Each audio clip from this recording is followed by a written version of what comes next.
मित्रांनो, आपण माझ्या चॅनलवर केलेल्या भरभरून प्रेमामुळं हा म्हणता 1,00,000 सबस्क्रायबरचा टप्पा पूर्ण झाला आणि त्याबद्दल YouTube कडून आपल्याला सिल्वर प्ले बटनही मिळालं।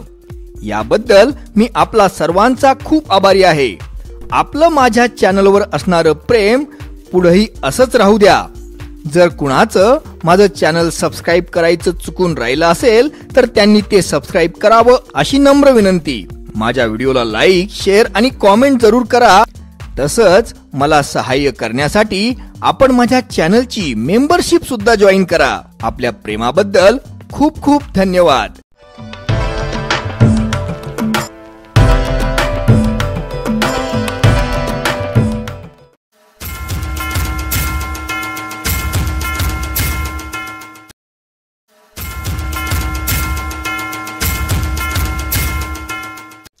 औरंगजेबानं छत्रपती संभाजी महाराजांची, आपल्या शंभूराजांची निगृण आणि क्रूर हत्या केली होती आणि त्यानंतर महाराष्ट्रातला दगड पेटून उठला होता। मराठ्यांच्या शेतांमध्ये आता पिकांऐवजी तलवारी उगवल्या होत्या। स्वतःच्या रक्तांचं सिंचन करून मराठी माणसं आता तलवारींचं पीक घेत होते। महाराष्ट्रातल्या लहान मुलापासून म्हाताऱ्यांपर्यंत प्रत्येक जण पेटून उठला होता। चौताळलेल्या मराठ्यांनी या थेरड्याची, औरंगजेबाची कबर इथंच महाराष्ट्रात उभारायची असा वज्र निर्धार केला होता। त्यामुळेच मराठ्यांनी औरंगजेबाच्या मुघलांच्या परतीची, त्यांची उत्तरेकडची वाटही रोखून धरली होती। खुद्द भिंगारच्या मुघल छावणीभोवती मराठ्यांच्या वेगवान घोडेस्वारी तुकड्या गिरट्या घालून सतत झडपा घालीत होत्या, मुघलांना पार जेरीस आणीत होत्या। 3 मार्च 1707 तो दिवस होता। सकाळ होऊन सूर्याचं लालबुंद कोवळं बिंब क्षितिजावर नुकतंच दिसू लागलं होतं। अहमदनगरजवळ भिंगारला मुघल फौजेची विशाल छावणी कित्येक मैलांचं अंतर घेरून पडलेली होती। मुघल बादशहाच्या शाही डेऱ्यात गुलालबारी तंबूत आज चिडीचूप शांतता होती। गेल्या कित्येक दिवसांपासून बादशहा आलमगीर औरंगजेब आजारी पडून अंथरुणाला खिळलेला होता। गेली 27 वर्ष आपलं घरदार दूर टाकून लाखो मुघली सैनिक या दख्खनमध्ये त्यांच्या दृष्टीनं परमुलखात असणाऱ्या महाराष्ट्रात सतत लढत होते। सगळेच्या सगळेच युद्धाला कंटाळलेले होते। मुघल सैनिकांच्या अक्षरशः 2 पिढ्यांनी या मुघल छावणीत, या सैन्य छावणीतच जन्म घेतला होता आणि त्या पिढ्या इथंच जवान झाल्या होत्या। या पिढीतल्या मुलांना छावणी बाहेरही जग असतं याबद्दल काही माहितीच नव्हतं। रोज सकाळी उठायचं आणि बादशहाकडनं आलेल्या आदेशानुसार लढायला जायचं। तिथं गेल्यानंतर मराठ्यांकडून बेदम मार खायचा आणि पाठ दाखवून पळून यायचं। असाच मुघल फौजेचा गेल्या कित्येक वर्षांचा दिनक्रम बनलेला होता। आजकाल मराठे मुघलांच्या सैनिकांना बिलकुल ठार मारत नव्हते। मराठे फक्त मुघल सैनिकांना पकडून त्यांचे पैसे आणि सामान सुमान काढून घ्यायचे, नाहीतर ओलीस ठेवून त्यांच्याकडे खंडणी मागायचे। मुघलांकडून मागितलेली रक्कम मिळाली की अगदी काळजी घेऊन मराठे पकडलेल्या मुघलांना त्यांना त्यांच्या छावणीपर्यंत अगदी प्रेमानं पोहोचवायचे। मुघल सरदार आणि मुघलांचे सैनिक म्हणजे मराठ्यांसाठी आता दुभत्या गाया बनल्या होत्या। मराठे जेव्हा पाहिजे तेव्हा त्या गायांचं दूध काढून घेत होते आणि अशा दूध देणाऱ्या मुघल सैनिकांना मारणं म्हणजे स्वतःच नुकसान करण्यासारखं होतं। यासोबतच मराठ्यांनी आपले जेरीला आलेले, जीर्ण झालेले किल्ले विकायचाही नवाच धंदा सुरू केला होता आणि तो चांगलाच फायद्याचा धंदा होता। त्यातूनही त्यांना अतोनात कमाई होत होती। याशिवाय मुघलांच्या प्रदेशातल्या उत्तरेकडच्या समृद्ध बाजारपेठा लुटणं हा मुख्य व्यवसाय मराठ्यांचा तर होताच। दख्खनच्या लढाईचं एकंदर प्रकरण म्हणजे बादशहा औरंगजेबासाठी नेमकं अवघड जागेचं दुखणं बनलं होतं, जे आता दाखवताही येत नव्हतं आणि सहनही करता येत नव्हतं। मुघल फौजेचे तर इतके भयानक हाल चाललेले होते की आई जेवू घालीना आणि बाप भीक मागू देईना। इकडं औरंगजेब मराठ्यांसोबत लांबलेलं युद्ध थांबवायचे आदेश देत नव्हता की त्यांना वेळेवर पगारही देत नव्हता। आणि तिकडं मराठे अंगावरचे कपडे सोडून मुघलांकडे बाकी काही शिल्लकच ठेवत नव्हते. प्रत्येक मुघल सरदार हा भयंकर कर्जबाजारी झाला होता आणि युद्धाचा ताप डोक्यात गेलेला, सगळ्या भारताला दारुल इस्लाम बनवण्याचं खुलचट वेळ घेतलेला धर्मांध थेरडा औरंगजेब कुणालाही सुट्टीही देत नव्हता. स्वतःच्या मुघल साम्राज्याचा अगदी सर्वनाश डोळ्यांसमोर दिसत असूनही औरंगजेब अजूनही सुधारत नव्हता. आणि जेव्हा औरंगजेबाला थोडीफार समज यायला, अक्कल यायला सुरुवात झाली होती, तेव्हा फारच उशीर झाला होता. मृत्यू त्याच्या दरवाजावर येऊन अगदी उभाच राहिला होता. मुघलांच्या शाही खजिन्यात ठणठणाट होता. गेल्या 3 वर्षांपासून सगळ्या सैन्याचा पगार थकीत होता. सगळं मुघल साम्राज्य खिळखिळ झालं होतं. शीख, अफगाण, युसुफझाई, अहोम, जाट, राजपूत, बुंदेले, रोहिल्ले, सतनामी, नायक, पाळेगार असे आता सर्वजण मुघल साम्राज्याविरुद्ध उठाव करून उठलेले होते. जागोजागी बंडखोरी होत होती. औरंगजेबाच्या आदेशाकडे त्याचे सरदार आता दुर्लक्ष करू लागले होते. गेल्या 27 वर्षांच्या दख्खनच्या अथक लढाईत मुघल साम्राज्याची शांती आणि समृद्धी अगदी रसातळाला गेली होती. आणि शेवटी अतिशय निराशा, पराभव आणि दुःख एवढंच औरंगजेबाच्या वाटेला आलं होतं. यानंतर शेवटी हतबल झालेल्या, थकलेल्या औरंगजेबानं मराठ्यांसमोर शांततेचा प्रस्ताव मांडला होता. पण मराठ्यांनी तो सरळ लाथाडला आणि औरंगजेबाची अवकात त्याला दाखवून दिली होती. आणि आता औरंगजेबाच्या मृत्यूची सगळी मुघल फौज अगदी आतुरतेनं वाट पाहत होती. हे चिवट म्हातारडं एकदाच गचकलं की महाराष्ट्रात एक क्षणभर थांबायलाही कुणीच तयार नव्हतं. मुघल फौजेनं तर आपलं सामान सुमान गुंडाळून तयारही ठेवलं होतं. कधी एकदा हा थेरडा खपल्याची खुशखबर येते आणि कधी एकदा आपण मागही न वळून पाहता भन्नाट वेगानं उत्तरेकडे फरार होतोय, याची मुघल सैनिक आतुरतेनं वाट पाहत होते. मराठी फौजांशी टक्कर म्हणजे प्रत्यक्ष मृत्यूशीच सामना होता. आणि आश्चर्याची गोष्ट ही होती मित्रांनो, की खुद्द औरंगजेबही स्वतःच्या मरणाची अगदी उतावळा होऊन वाटच पाहत होता. त्याला स्वतःच्या अतीव दुःखातून, निराशेतून आणि मराठ्यांच्या पोलादी पंजांतून आता फक्त मृत्यूच सोडवू शकत होता. औरंगजेबाच्या आयुष्याचे शेवटचे 3-4 महिने म्हणजे त्याच्यासाठी फारच भयंकर गेले होते. औरंगजेब म्हणजे वेदनांनी तळमळणारं, रडणारं, पश्चातापानं दग्ध झालेलं, निव्वळ हाडाचा सापळा उरलेलं एक जिवंत पिशाच्च बनलेलं होतं. अल्लाहकडं मला तू लवकर मृत्यू दे असं औरंगजेब रोज कळवळून म्हणायचा. 125 वर्षांपर्यंत जगण्याचं त्याचं स्वप्न चक्काचूर झालं होतं. त्याच्या भ्रमाचे सगळेच भोपळे फुटलेले होते. आणि अहमदनगर जवळची मुघलांची भिंगारची छावणी म्हणजे नरक कसा असतो याचं जिवंत उदाहरणच बनलेलं होतं. रोज रोगराईनं त्या छावणीत शेकडो माणसं आणि शेकडो जनावरं मरायची. आणि आपल्याच या माणसांना विधीपूर्वक दफन करण्यासाठीही मुघलांकडे पैसे शिल्लक नव्हते. त्यांच्या फौजेत प्रचंड भ्रष्टाचार पसरलेला होता. मेलेल्या माणसाचे खिसे तपासून तिथले अधिकारी त्यातले पैसे काढून घ्यायचे आणि नंतर त्या प्रेताच्या पायाला एक दोरी बांधली जायची आणि सरळ फरफटत नेऊन एका मोठ्या खड्ड्यात सडण्यासाठी फेकून दिलं जायचं. त्या खड्ड्यामध्ये कोल्हे, कुत्रे, तरस, लांडगे, गिधाड, कावळे दिवसा त्या खड्ड्यात माणसांच्या आणि जनावरांच्या प्रेतांवर चरत असायचे. भिंगारच्या सगळ्या मुघल छावणीत भयंकर दुर्गंधी पसरलेली होती आणि अगदी मोकळा श्वास घेण्यासाठीही काही किलोमीटर दूर अंतरावर जावं लागायचं. माणसांच्या आणि जनावरांच्या हाडांचे बर्फांच्या डोंगरासारखे ढिगच तिथं छावणीजवळ लागलेले होते. आणि यावरूनही मराठ्यांची दहशत होती तेही निराळच. 3 मार्च 1707च्या दिवशी सकाळीच औरंगजेबाला दुसर दिसू लागलं होतं. हा दिवस म्हणजे आपल्या आयुष्याचा शेवटचा दिवस हे औरंगजेबाला आता कळून चुकलं होतं. त्याच्या गुलालबारी तंबूवरचा, लाल डेऱ्यावरचा पहारेकरी म्हणजे आता त्याला आपल्याला नेण्यासाठी आलेला मौत का फरिश्ताच आहे असं वाटू लागलं होतं. आपण आयुष्यभर केलेल्या पापांची, केलेल्या खुनांची चित्र औरंगजेबाच्या डोळ्यासमोर फिरू लागली होती. त्याच्या मनावर पराभवाचं आणि निराशेचं प्रचंड ओझं होतं.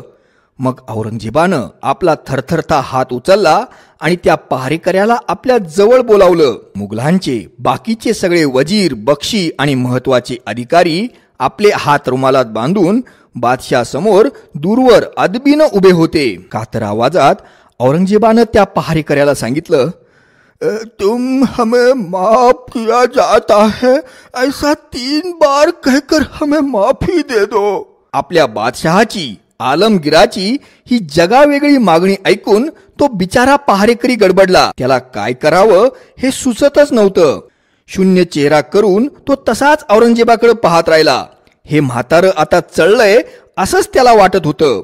पण बाकीच्या वजिरांनी त्या पहारेकऱ्याला मानेनं इशारा केला की म्हण बाबा एकदाच त्याला जे पाहिजे ते म्हण. त्यांना वाटलं होतं की जर ह्या पहारेकऱ्यानं तसं म्हटलं नाही आणि म्हाताऱ्याचा जीव अटकला आणि हे म्हातारं अजून 2-4 वर्ष टपकलंच नाही तर नको नको, तसा धोका त्यांना पत्करायचा नव्हता. तसंही या चिवट म्हाताऱ्यानं मरतो मरतो म्हणून बऱ्याच वेळा सगळ्यांना फसवलं होतं. यापूर्वीही बऱ्याच वेळा असं घडलं होतं की औरंगजेब मरतो मरतो म्हणून अंथरुणाला अगदी खिळूनच बसलेला होता, आडवा पडलेला होता आणि एके दिवशी अचानक चमत्कार झाल्यासारखं टुणकन उठून उभं राहिलं होतं आणि आपली तलवार म्यानातून बाहेर काढून सगळ्यांना युद्धाच्या तयारीचे आदेशही दिले होते. त्यामुळंच त्या वजिरांना ह्यावेळी तो धोका पत्करायचा नव्हता. एका वजिरानं त्या पहारेकरावर रागानं डोळे विस्फारले. डोळ्यांनीच त्या पहारेकऱ्याला दरडावलं आणि मग त्या पहारेकऱ्यानं आपली पगडी सावरीत मोठ्या आवाजात, आपको माफ किया जाता है, आपको माफ किया जाता है, आपको माफ किया जाता है असे शब्द उच्चारले. पहारेकरी, ज्याला औरंगजेब मौत का फरिश्ता समजत होता, त्याचे ते शब्द ऐकून औरंगजेबानं शांतीनं डोळे मिटले आणि आपल्या हातानं तकलियाचा इशारा केला. तकलिया म्हणजे सोप्या भाषेत सांगायचं तर त्यानं सगळ्यांना हाकलून आपल्या तंबू बाहेर काढलं. या म्हाताऱ्याचा अगदी मरतानाही कुणावरही विश्वास नव्हता. बरोबर आहे, जे पाप्याचं पितर आयुष्यभर एकटंच राहिलं ते मरताना कुणाचा हात प्रेमानं हातात घेऊन कुणाकडे प्रेमानं पाहता पाहता कसं मरणार. औरंगजेबाच्या तंबूतले सगळेजण बाहेर जाऊन थांबले आणि त्या दुपारी औरंगजेबाचं वेदनामयी शरीर एकदाच थंडावलं. म्हातारं एकदाच गचकलं आणि आता पुढे येणारा सत्तेसाठीचा रक्तरंजित संघर्ष अगदी अटळच होता.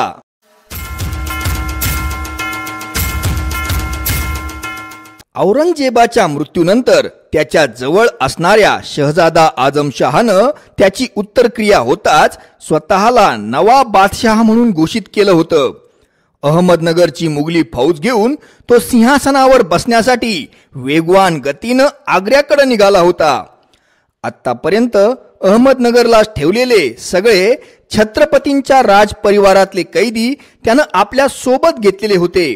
त्या कैद्यांमध्ये शाहूराजे, महाराणी येसुबाई, सकवारबाई, मदनसिंग, प्रतापराव गुजरांची मुलं आणि इतरही अनेक जणांचा समावेश होता. यावेळी मुघलांचा सगळ्यात बुद्धिमान, शूर आणि मुत्सद्दी वजीर होता तो म्हणजे झुल्फिकार खान नुसरत जंग.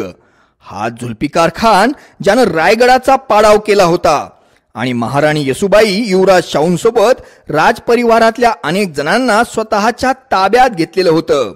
झुल्फिकार खान हा औरंगजेबानं नेमलेला शाहूराजांचा पालकही होता. पण मित्रांनो, ह्याच झुल्फिकार खानामुळं आणि त्याच्या बापामुळं म्हणजे असद खान वजिरामुळं महाराणी येसुबाई, युवराज शाहूराजे आणि छत्रपतींच्या राजपरिवारातल्या सगळ्या लोकांना अत्यंत चांगली आणि सन्मानाची वागणूक मुघलांकडून मिळत होती.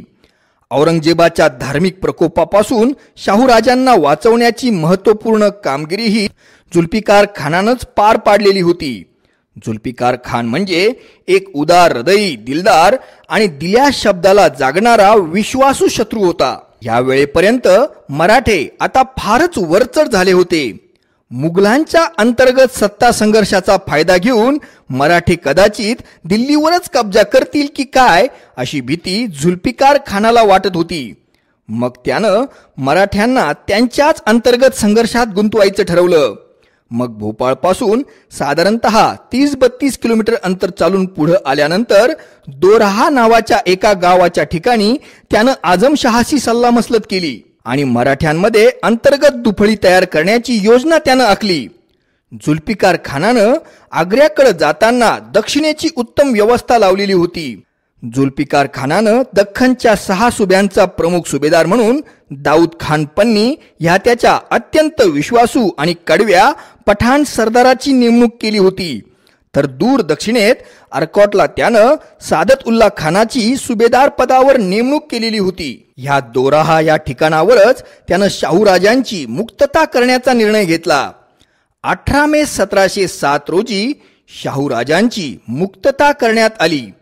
पण त्यांच्या मातुश्री म्हणजे शंभूराजांच्या सखी राज्ञी जयती येसुबाई साहेबांना मात्र मुघलांची सुरक्षा म्हणून कैदेतच ठेवण्यात आलं होतं. उद्या जर शाहूराजेच मराठ्यांशी मिळून मुघलांवर चाल करून येऊ नये म्हणून तशी त्यांनी केलेली व्यूहरचना होती. सोडण्यापूर्वी शाहूराजांना गाईचं शेपूट हातात धरून, धर्मग्रंथांवर हात ठेवून, पवित्र पाण्याची शपथ घेऊन आणि बेल भंडार हातात घेऊन मुघलांना वचन द्यावं लागलं होतं की ते मुघलांचा प्रतिनिधी म्हणून अगदी एकनिष्ठ राहतील. शाहूराजांना जुल्फिकार खानानं औरंगजेबाची मुलगी झीनत उन निस्सानं स्वतःला बादशाह घोषित केलेल्या आजमशहानं कित्येक भेटीही दिल्या होत्या. या झीनत उन निस्सानं तर शाहूराजांवर अगदी पुत्रवत प्रेम केलं होतं, तर महाराणी येसुबाईंना अगदी बहिणीची माया दिली होती. एकदा एका मुघल सरदारानं महाराणी येसुबाईंकडं फक्त नजर वर करून एकदाच पाहिलं होतं. तेव्हा या झीनत उन निस्सानं औरंगजेबाला सांगून त्या सरदाराला फटक्यांची कडक शिक्षा करायला लावली होती. आणि नंतर जेव्हा औरंगजेबानं मध्येच एकदा खूळ काढलं होतं की शाहूराजांना मुस्लिम बनवायचंच, या काफर बच्चावर आता माझा विश्वास नाही, हा सिंहाचा छावा आहे आणि हा छावा उद्या सिंह बनल्यानंतर आपल्यालाच पंजे मारील, या छाव्याचं धर्मांतरण करून आता आपण याची नखच काढून घेऊया. आणि यावरूनच औरंगजेबाचा भयंकर थैथयाट चालू होता. तेव्हा या झीनत उन निस्सानच आणि जुल्फिकार खानानंच पेटलेल्या औरंगजेबाला कसं बसं सांगून समजावलं होतं की जर शाहूराजे मुस्लिम बनले तर मराठ्यांच्या दृष्टीनं त्यांचं महत्त्व शून्य होईल, मराठे त्यांना काहीही किंमत देणार नाही आणि मग शाहूराजांना कैदेत ठेवण्याचा आपल्याला काहीही उपयोग होणार नाही. औरंगजेबाला भावनांचं फारसं काही नव्हतं, पण राजकारणी भाषा मात्र त्याला समजत होती. मग औरंगजेब मात्र वरमला होता, पण तरीही हट्टी औरंगजेब माघार घ्यायला तयार नव्हता. एखाद्या लहान मुलासारखा औरंगजेब हट्टच धरून बसला की जर एक शाहूराजा मुस्लिम धर्म स्वीकारत नसेल तर मराठ्यांच्या राजपरिवारातल्या कमीत कमी 2 लोकांनी मुसलमान बनलं पाहिजे. मग दिवंगत सरसेनापती प्रतापराव गुजरांची 2 मुलं खंडेराव गुजर आणि जगजीवनराव गुजर यांनी स्वतः पुढे होऊन मुस्लिम धर्म स्वीकारला होता. खंडेराव गुजरांचं नाव औरंगजेबानं बदलून अब्दुर रहीम आणि जगजीवनराव गुजरांचं नाव बदलून अब्दुर रहमान असं ठेवलं होतं. पण एवढं करूनही औरंगजेबाचं मन काही शांत झालं नव्हतं. म्हणून त्यानं छत्रपतींच्या राजघराण्यातल्या 3 मुलींचं लग्न आपल्या 3 मुस्लिम सरदारांशी लावून दिलं होतं. 25 वर्षांच्या गोऱ्यापान, उंच, सुंदर, पिळदार शरीराच्या शाहूराजांनी पाणावलेल्या डोळ्यांनी आपल्या मातोश्रींचा निरोप घेतला. आपल्या पाडसाला डोळ्यात पाणी आणून येसुबाई पाहत होत्या. शाहूराजे आता हुबेहूब शंभूराजांसारखेच दिसत होते. त्यांच्याकडे पाहून धर्मवीर शंभूराजांच्या आठवणींचे उमाळे येसुबाईंना सारखे येत होते. पण राजकारण मोठं निर्दय असतं, भावनांना ते फारशी किंमत देत नाही, कर्तव्य करावंच लागतं. अतिशय जड पावलांनी शाहूराजांनी आपल्या आईसाहेबांचा, महाराणी येसुबाईंचा निरोप घेतला. शाहूराजांच्या सोबत अनेक मुत्सद्दी लोकांचा ताफा जुल्फिकार खानानं दिला होता. दख्खनच्या 6 सुब्यांतून चौथाई आणि सरदेशमुखी गोळा करण्याच्या अधिकारांचे दस्तकपत्र शहजादा शाह आजमनं शाहूंना सोपवलेले होते. याशिवाय तंजावर प्रांत, गोंडवन आणि गुजरातमधूनही बादशहाच्या वतीनं महसूल गोळा करण्याचे अधिकार शाहूराजांना प्रदान करण्यात आले होते. शाहूराजांना काही अंगरक्षकही देण्यात आले होते. त्यांच्यासोबत महादजी कृष्णा जोशी आणि गदाधर प्रल्हाद नाशिककर हे मुख्य मुत्सद्दी आणि हिशोबनीस सोबत होते. जोत्याजी केसरकरांसारखे अत्यंत एकनिष्ठ आणि शूर सरदारही होते. बिजागडचा प्रमुख मुघल सरदार मोहनसिंग रावल आणि सुजनसिंग रावल हेही शाहूंना सामील झाले. मोहनसिंग रावल यांनी उत्तम शस्त्रास्त्र शाहूराजांच्या माणसांना पुरवली होती. शाहूराजांच्या मुत्सद्यांचा अंदाज असा होता की ताराराणी साहेबांच्या स्वभावानुसार त्या शाहूंना नक्कीच सहजासहजी स्वीकारणार नाहीत. राजाराम महाराज जर हयात असते तर मात्र बात निराळी होती. छत्रपती राजाराम महाराज नेहमी असं म्हणायचे की मी भरताच्या भूमिकेत आहे. स्वराज्याचे राम म्हणजे शाहूराजे मुघलांच्या वनवासात कैदेत आहेत. शाहूराजे परत आल्यानंतर मी सगळीच्या सगळी मराठी दौलत त्यांच्या पायावर वाहीन. राजाराम महाराज अत्यंत नियमितपणे मुघलांच्या कैदेतल्या सगळ्या छत्रपतींच्या राजपरिवाराची चौकशी करायचे.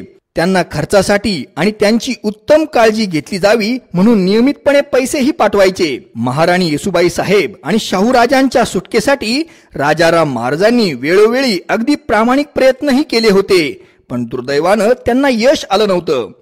ज्यावेळी महाराणी येसूबाई शंभूराजेंच्या अटकेनंतर शाहूराजांना सिंहासनावर बसवू शकत होत्या, त्यावेळी महाराणी येसूबाईंनी मोठ्या उदार हृदयानं राजाराम महाराजांना गादीवर बसवलं होतं. राजाराम महाराज हेही माझे शाहूराजांसारखेच पुत्र आहेत असं येसूबाई नेहमी म्हणायच्या. त्यामुळंच आपल्या अशा वहिनींबद्दल राजाराम महाराजांना आईसारखंच प्रेम होतं. सोयराबाई साहेबांच्या मृत्यूनंतर राजाराम महाराजांना आईचं प्रेम हे येसूबाई साहेबांनीच दिलं होतं आणि राजाराम महाराजांना ह्या गोष्टींची पूर्णपणे जाणीवही होती. येसूबाई साहेब आणि युवराज शाहूंबद्दल राजाराम महाराज फारच हळवे होते, पण राजाराम महाराजांच्या पत्नी असणाऱ्या वाघीण असणाऱ्या महाराणी ताराराणी साहेबांची बात जरा निराळी होती. त्यांचं पुत्रप्रेम जास्त प्रबळ होतं. त्यांनी छत्रपतींच्या गादीवर त्यांचे पुत्र शिवाजी दुसरे यांना बसवताच मुघलांच्या कैदेत असणाऱ्या छत्रपतींच्या राजपरिवारातल्या इतर लोकांबाबतची सगळी चिंता सोडूनच दिली होती.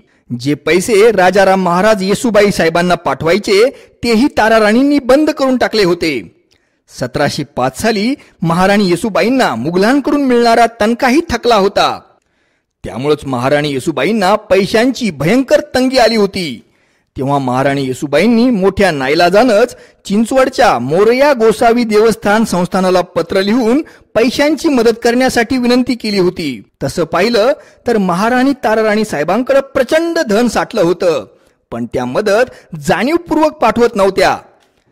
त्यामुळंच ताराराणींचे शाहूराजांबद्दल आणि येसूबाई साहेबांबद्दल इरादे काय होते हे कुणापासूनच लपवून नव्हतं.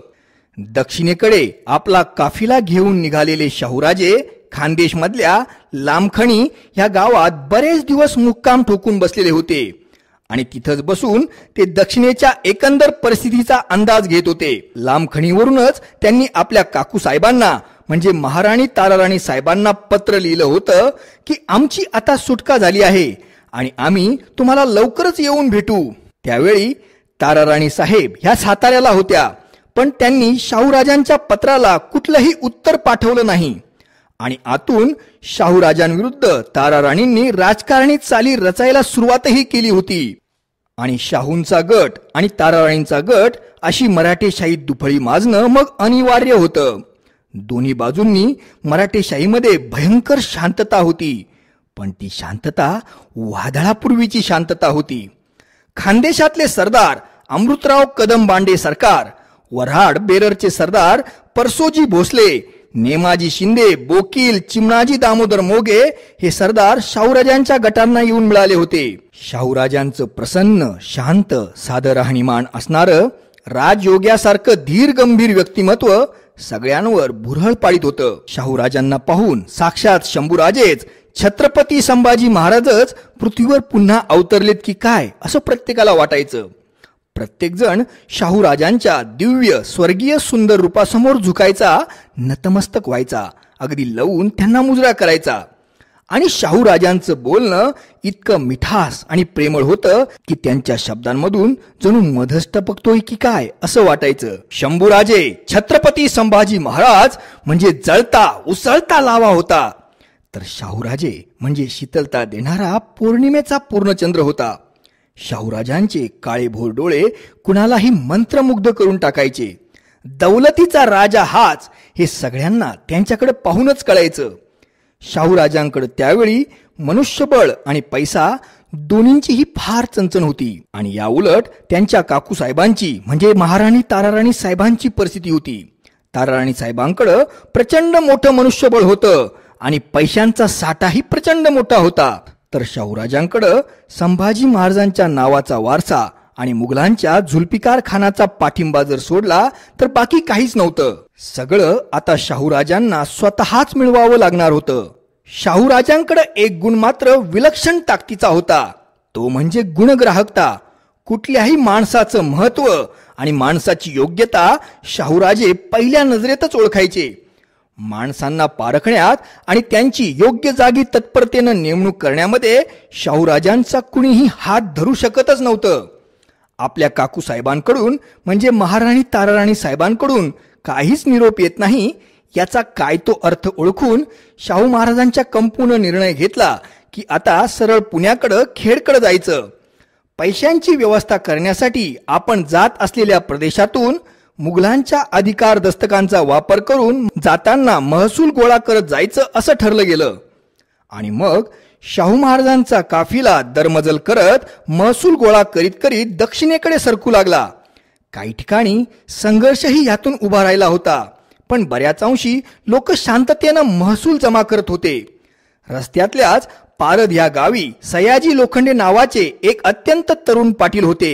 या तरुण पाटलानं संघर्षाची भूमिका घेतली. या लोखंडे पाटलांचं घराणं म्हणजे एक मातब्बर सरदारांचं घराणं होतं. शाहू महाराजांच्या काफिल्याविरुद्ध सयाजी लोखंडेंनी तलवार उपसली, महसूल द्यायला साफ नकार दिला. मग मोठी लढाई झाली आणि शर्थीनं लढणारे सयाजी धारातीर्थी पडले. सयाजींच्या तरुण विधवा पत्नीनं शाहू महाराजांची पालखी अडवली. नुकतंच जन्मलेलं आपलं नवजात बालक तिनं महाराजांच्या चरणावर ठेवलं. रडत हंबरडा फोडत त्या विधवेनं शाहू महाराजांना सांगितलं की तुमच्याशी ज्यांनी वैर पत्करलं होतं ते तर आता संपले, पण आता या बाळाचा सांभाळ तुम्हीच करा. तुम्हीच या बाळाची आई आणि आता तुम्हीच या बाळाचे बाप. मीही आता सती धर्म स्वीकारून माझ्या पतीच्या रस्त्यानंच निघून जाते. कनवाळू हृदयाच्या शाहूराजांनी त्या मुलाला, नवजात बालकाला आपल्या हृदयाशी कवटाळलं. त्या बाळाचं नाव राणोजी होतं, पण शाहूराजांनी त्याचं नाव बदलून आता फतेहसिंह शाहूराजे भोसले असं ठेवलं. कनवाळू हृदयाच्या शाहूराजांनी त्या मुलाला दत्तक घेतलं होतं. अधिकृत राजपुत्र म्हणून त्या मुलाची शाहूराजांनी सगळी व्यवस्था केली. यानंतर रस्त्यात खुलदाबाद होतं आणि खुलदाबादला औरंगजेबाची कबर होती.